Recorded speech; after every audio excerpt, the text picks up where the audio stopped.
Hazrat Aisha Siddiqa Raziyallahu Ta'ala Anha narrates that once she and some of her companions set out with the intention of performing Hajj. One of them mentioned a fasting person can kiss his wife and touch her body.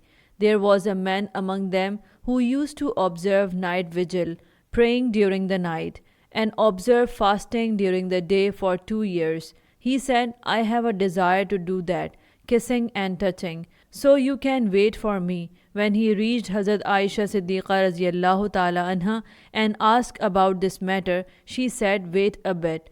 When he inquired again, Hazrat Aisha Siddiqa Raziyallahu Ta'ala Anha replied, even though the Holy Prophet Sallallahu Alaihi Wasallam had greater control over his desires than you do, yet he used to kiss his wives and touch their bodies. He used to do what he desired. Musnad Ahmad, Hadith number 23044.